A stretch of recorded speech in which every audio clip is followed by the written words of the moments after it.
1200 megawatt की बिजलियाँ की आवाज़ किस तरह होती है वो पहली बार सुन रहा हूँ। ऐसे ही बनती है। ऐसे ही बनती है। ताजी, बिल्कुल फ्रेश।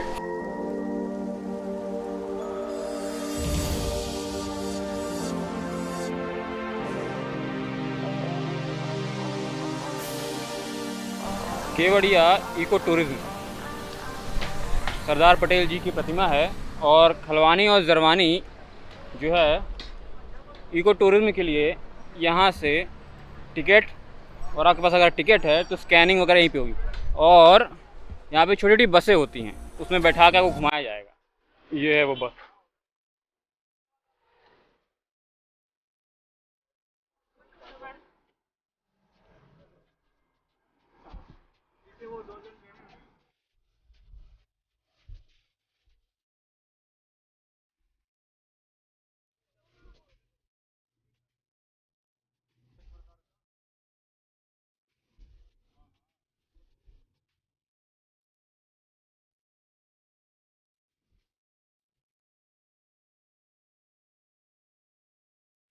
रिवर राफ्टिंग खलवानी, तो ये है खलवानी से झरवानी के लिए पहला पॉइंट।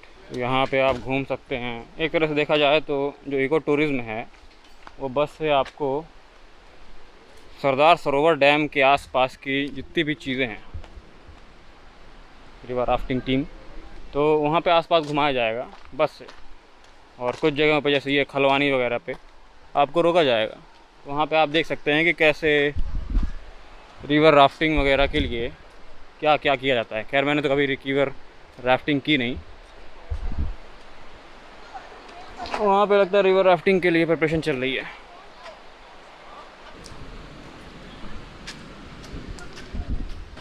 वाह क्या घर है। पीछे लिखा हुआ था एक बार में इस पुल को 10 लोग ही पार करें ज़्यादा बेहतर है, क्योंकि ये लकड़ी का हिलता हुआ पुल है, तो कंपन के कारण ये पुल टूट सकता है। थोड़ा सस्पेंशन वाला है एक तरह से। और राफ्टिंग के लिए यहाँ पे काफ़ी तेज़ बहाव है, तो राफ्टिंग वालों को बहुत मज़ा आता होगा यहाँ पे। तो जो राफ्टिंग करना चाहते हैं, जिनको अच्छा लगता है राफ्टिंग, यहाँ से आ सकते हैं। यहाँ से आएगा और इधर को जाएगा। और ये जो ब्रिज है ये पूरा हिल रहा है, तो एक बार ऊपर एक ट्री हाउस टाइप का कुछ बनाया गया है, वहाँ चल के देखते हैं क्या है।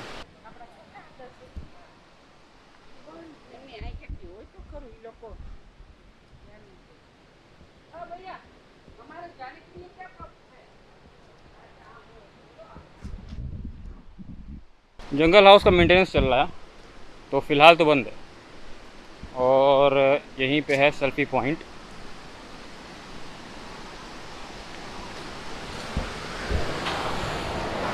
तड़ा,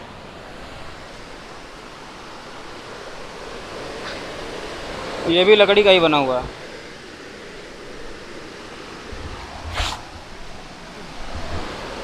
ज़्यादा कूदे कादे नहीं, और बीच में यहाँ पे रस्सी भी है, ये रही। तो पुल, उसके पीछे रिवर राफ्टिंग के लिए टीम है, और ये वो नर्मदा नदी का एक बहाव है जो कि राफ्टिंग के लिए स्पेशली बनाया गया है, धार तेज करके। और यहाँ पे एक घर भी है छोटा सा प्यारा सा, फ़ोटो खिंचवाइए और रिवर राफ्टिंग का मज़ा लीजिए पुल में। खलवानी में जो बस आती है वो आपको छोड़ देगी, और उसके बाद बस भी आ सकती है, छोटी सी मिनी बस भी आ सकती है, दोनों। तो हर 15 मिनट में छोटी मिनी बस या बस आएंगी, तो उसमें आप बैठिएगा, वापस जा सकते हैं, और मतलब आगे जा सकते हैं आप।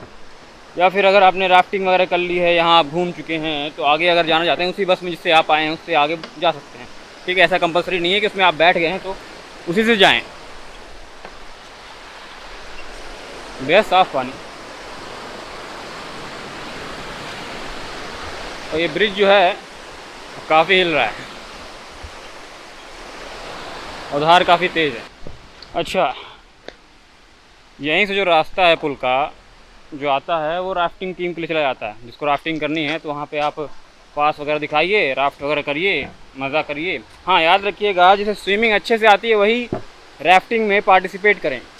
लाइफ जैकेट आपको पहना दी जाएगी, मगर प्रोफेशनल के लिए ही राफ्टिंग है, तो प्रोफेशनल स्विमर्स ही उसमें जाएं। दूसरा, इस पुल से अगर आ चुके हैं तो वापस यू टर्न लेके चले जाएं अगर आपको राफ्टिंग नहीं करनी है। जहाँ यहाँ पे टी स्टॉल वगैरह बने हुए हैं वहाँ पे जाके चाय, कॉफ़ी, समोसा खाएं और 10-15 मिनट बाद जो है यहाँ पे फिर से बस वगैरह आएगी तो उसमें बैठ के आगे के लिए प्रस्थान करें। यहाँ पे कुछ तंबू गाड़े गए हैं जो राफ्टिंग टीम के लिए या फिर पिकनिक मनाने के लिए जो आते हैं। आराम से रुकिए, प्रिपरेशन करिए और अगर आपको जो सही समय लगे उसके हिसाब से निकल लीजिए। यहाँ पे है वो कैंटीन छोटी सी जहाँ पे आप खाना वाना खा सकते हैं। और ये रही प्राइस लिस्ट। चाय 20 रुपये, कॉफ़ी 30 रुपये, बॉर्नवीटा 40 रुपये। तो खलवानी का टूर हो गया पूरा। अब जरवानी के लिए निकलते हैं। बस आ गई अपनी छोटी वाली बस, mini bus. A few moments later. Statue of unity eco tourism का अगला पड़ाव है सरदार सरोवर डैम। तो यहाँ से हमें बस पकड़नी है। सामने खड़ी है बस को, बस थोड़ा सा भरना है तो बस कुछ 10 मिनट में देखते हैं कि कितने 10 मिनट में पहुँचेंगे हम लोग और कितना समय लगेगा, समय लगेगा।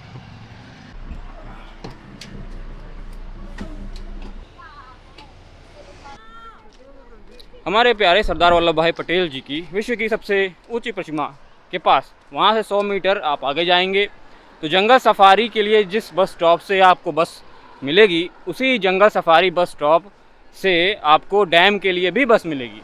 ये रही वो।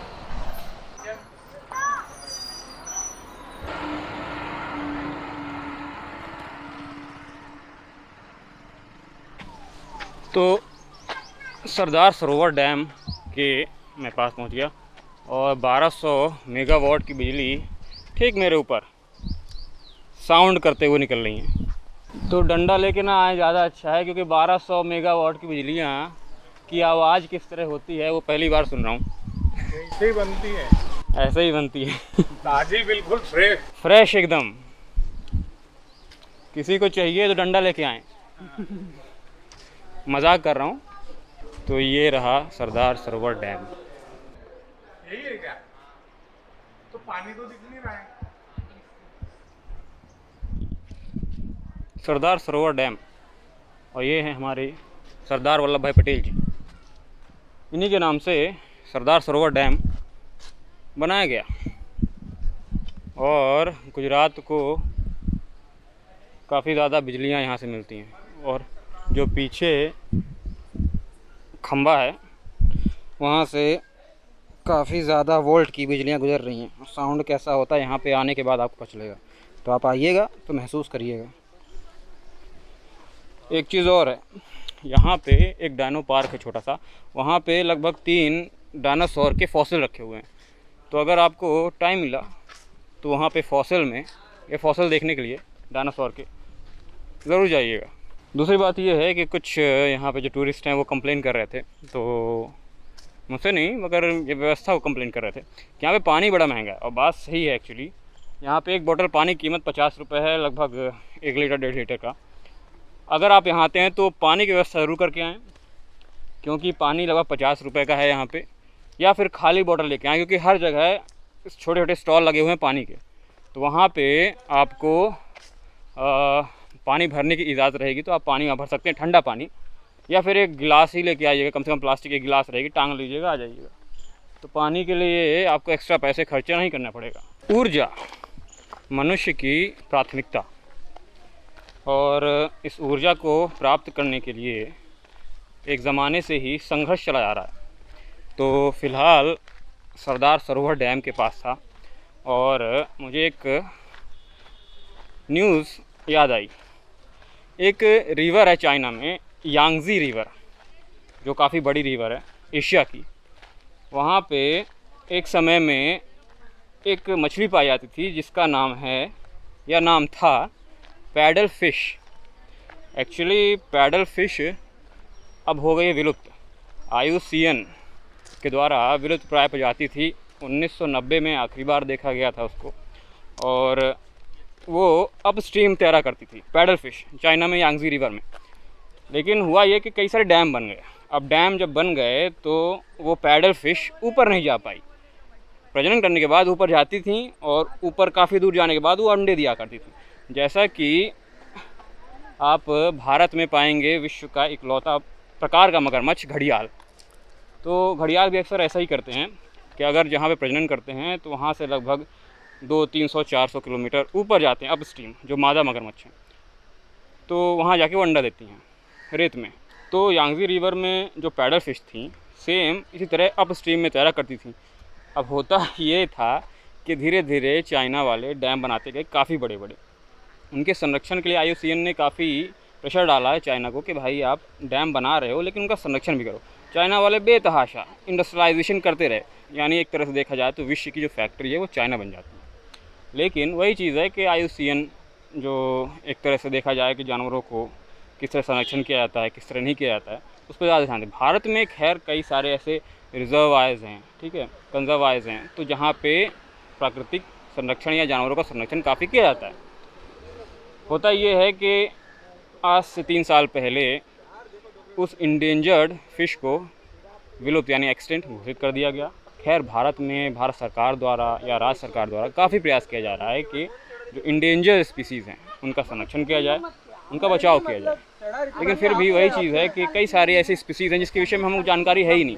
आज भी भारत में अगर आप देखेंगे तो कई सारे ऐसे इंस्टीट्यूट हैं जो कि कई जगह जाते हैं और नई नई स्पीसीज़ खोजते हैं। तो मनुष्य की जो ऊर्जा की इच्छा है वो अच्छी बात है, हमें प्रगति करनी चाहिए, भारत को प्रगति करनी चाहिए और भी डैम बनाएं, लेकिन जानवरों का संरक्षण करें। तो इससे ये होगा कि प्रकृति के साथ एटलीस्ट जो भारत सरकार आज तक करती आई है, यानी उनका संरक्षण करते आए हैं भारत सरकार और राज्य सरकारें, वो आगे भी इस तरह चलता रहे और किसी प्रकार से प्रकृति की हानि ना हो। केवड़िया डैम का या फिर आप उसे बोलें सरदार सरोवर डैम का मेरा विज़िट हो गया पूरा। होप आपको ये छोटी सी ट्रिप पसंद आई होगी। मिलते हैं नेक्स्ट विज़िट में, तब तक के लिए अपना और अपने परिवार का ख्याल रखिए। जय हिंद, जय भारत।